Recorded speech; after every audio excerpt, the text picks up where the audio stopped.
روحان city نوسار. السلام علیکم. میں پروفیسر منظور کاکڑ اور میرے ساتھی انجینئر حریفال انجینئر محسن کاشف حسین, پروفیسر حسین احمد اور دیگر آپ تمام ساتھیوں اور میڈیا اور اخباری نمائندگوں کا شکر ادا کرتے ہیں کہ آپ نے ہمیں اپنے قیمتی وقت دیا. اس پریس کانفرنس کا مقصد یہ ہے کہ صوبائی محکمہ پبلک ہیلتھ انجینئرنگ کے ایکسن سید جمیل احمد اور ولد سید محمد حسن قوم ساکن کوئٹہ کی اور امیر محمد عثمان اچکزئی ولد محمد عثمان اچکزئی قوم اچکزئی جن کا تعارف آگے آ رہا ہے اور ان کی شروع کی گئی ہاؤسنگ اسکیمات ہونے کی والی باقاعدگیوں کی دھوکہ دہی اور آپ سب توسط کے اعلیٰ حکام کو مطلع کیا جاتے ہیں کہ متاثرین کو دادرسی ہوگی. اور 2015 میں کرون مارکیٹنگ حسن گارڈن کے نام سے نوسار کے علاقے میں یہ ہاؤسنگ اسکیم شروع کی گئی, لیکن اس اسکیم کے متعلق تمام قانونی دستاویزات مثلاً فرد انتقال TDA کی اور NOC اور نقشہ جات وغیرہ دکھا کر کہ ہمیں بہت سے دیگر معصوم لوگوں کے اپنی طرف راغب کیا اور اس کے ساتھ لوگوں کو معمولی ایڈوانس اور آسان اقساط میں یہ ہمیں پلاٹ دینے کا وعدہ کیا, جس پر ہم نے جانسے میں آ کے اور کئی پلاٹوں کی فائلیں لی اور باقاعدہ اس کی اقساط ادائیگی سے جاری رکھی ہے اور دستاویزات کی کاپی منسلک ہے کہ سارے ڈاکومنٹ جو ہے اس کے ساتھ منسلک ہے کہ آپ دیکھ سکتے ہیں. اس اسکیم کی صوبائی محکمہ پبلک ہیلتھ انجینئرنگ کے ایکسن سید جمیل آغا اور سید محمد حسن قوم ساکن کوئٹہ کی ملکیت ہے, جس کا ثبوت منسلکہ فرد سے اور یہ بدنیانت آفیسر ہے, لیکن یہ ہمیں اس کو اس وہ میں کر دیا کہ یہ ڈرائیور سے لے کر ایکسن کے پوسٹ تک کس طرح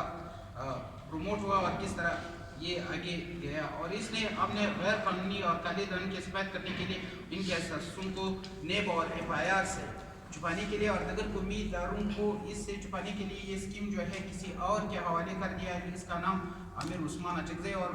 محمد عثمان اچکزئی ساکن کوئٹہ اور حسن گارڈن کا کو مقرر کیا اور فرد اور دستاویزات منسلک ہے کہ اس کو کس طرح کیے. اور دلچسپ یہ ہے کہ یہ شخص امیر محمد عثمان جو ہے اور 2005 میں اسی طرز پر ایک اور اسکیم شروع کی کہ اس علاقے میں جو ہے زمین الروحان سٹی کے نام سے یہ اسکیم شروع کی ہے کر چکا ہے اور وہ بھی آج تک کسی کو نہ قبضہ دیا اور نہ کسی کو وہاں پہ جو قانونی حق ہے وہ دیے گئے. ابھی یہ تک پلاٹ دیے گئے, اس کی بنا پر یہ شخص جو ہے عدالتی فیصلے کی روشنی میں مطابق نامزد مجرم ہے اور اپنے اسکیم کو کسی کے حوالے نہیں کیا اور چونکہ تو ہے اور اسی طرح یہ اسکیم بھی سید جمیل آغا جو ہے ان کو دیے ہے اور اسی طرح ہمیں بھی اسی طرح فراڈ کرنے کی کوشش کر رہے ہیں جیسے پہلے اپنے الوار سٹی میں کر چکے. اسکیم کے متاثرین جو ہے ہمارے ساتھ شریک ہے اور پریس کانفرنس میں عدالتی کاپی جو ہے وہ منسلک ہے.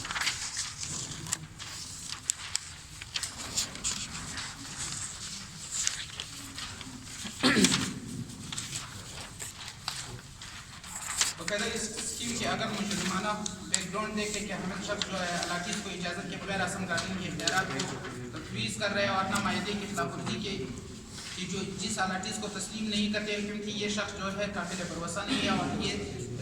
اس اسکیم کو بھی مکمل نہیں کرے گا, کیونکہ اسی وجہ سے اس کو دے رہے ہیں کہ یہ اسکیم بھی اسی طرح جیسے الروحان سٹی دے گئے تو یہاں پہ حسن گارڈن بھی اسی طرح رہ جائے گا. اور خریداری کا معاہدہ بھی یہ طے ہوا ہے کہ اس رقم کی ادائیگی پہ یہ علاقیز کو باقاعدہ قبضہ دیا جائے گا اور زمین کا قبضہ دیا جائے گا اور اس کے بعد جو ہے انتقال بھی ان لوگوں کو دیا جائے گا اور ڈیولپمنٹ کے کام بھی اسی طرح شروع کرنے کے, لیکن اکثر علاقے جو ہے 70 سے 80% ادائیگی کر کے بھی اس کو الاٹمنٹ اور قبضہ نہیں دیں گے اور یہ اپنے زمین کی قبضہ بھی حاصل کر لیا, لیکن موقع پر یہ زمین کا قبضہ نہیں دیا گیا. علاقیز کا اصرار ہے ان لوگوں کو بانے شروع کر دیے اور نوسار کی روشن مستقبل کو ہامتے ہوئے ان لوگوں کے علاقیز اور پلاٹ کو اصل قیمت جو ہے 200% سے زیادہ جو ہے وہ ڈیولپمنٹ چارجز مانگ رہے ہیں آج. اور یہ ہے کہ 3 لاکھ روپے فی پلاٹ کی جو ہے وہ ڈیولپمنٹ چارجز ترقیاتی اخراجات قیمت میں طلب کر رہے ہیں, لیکن یہ رقم مطالبہ آج تک میمو کی تاریخ میں نہیں کیا گیا. یہ علاقیز کے ساتھ سراسر ظلم ہے اور یہ باقاعدہ زبردستی سے یہ کوشش کر رہے ہیں کہ یہ ڈیولپمنٹ چارجز جو ہے وہ 3 لاکھ سے زیادہ. اگر پی پلاٹ کی قیمت دیکھ لیں کہ پی پلاٹ کی قیمت جو ہے وہ 1,53,000 ہے، لیکن ڈیولپمنٹ چارجز جو ہے وہ 3 لاکھ روپے ڈیمانڈ کر رہے ہیں. چند سال پہلے یہ اگر الاٹیز کو مکمل ادائیگی کے بعد مالکانہ حقوق قبضہ حاصل کرنے کے لیے بھی ایک اسٹامپ پیپر سے جمیل آغا کے پاس دستخط کے لیے جایا گیا، لیکن انہوں نے مسترد کر دیا. اور اسی طرح 8 مہینوں سے ہم نے الاٹیز کے مسائل اور افہام تفہیم حل کرنے کے لیے کوشش کی اور اس کے لیے باقاعدہ ایکشن کمیٹی بنائی، اور ایکشن کمیٹی سے بھی 8 مہینوں سے مسلسل اس کو دھوکہ دہی میں رکھ کے اور اسی طرح بہانے بنا کر وہ کرتے ہیں کہ ہم میڈیا کی توسط سے ہم حکومت بلوچستان اور عدلیہ اور دیگر مقتدر اداروں سے مطالبہ کرتے ہیں کہ ہماری اس مطالبے کو دسترسی کر لیں، اور ٹون مارکیٹنگ سے جمیل آغا اور امیر عثمان اچکزئی جو ہے اسم گارڈنگ کی اسکیم کو رکوالی واپس لے لیں، اور سید جمیل آغا کو پابند کیا جائے کہ یہ اسکیم ترقیاتی کاموں کی اور جنگی بنیادی پر مکمل کر کے پلور ان پلاٹوں کا قبضہ الاٹیز کو قبضہ دیا جائے، اور ترقیاتی کاموں کی رقم پلاٹ کی خریداری کی قیمت 10% سے 15% جو ڈیولپمنٹ چارجز بنتے ہیں تو مختص کیا جائے اور QDA کے قانون کے مطابق ہو، اور الروحان سٹی نوسار کے الاٹیز کے مسائل کی بھی دسترسی کر دے کہ جو 2005 میں شروع کیے گئے، اور اگر ہمارے ان مطالبات پر عمل درآمد نہیں ہے تو ان اسکیم مالکان اور ہمیں ہمارے پلاٹ نہ دینے متاثرین کے خلاف ہر قسم کی کارروائی سے دریغ نہیں کریں گے.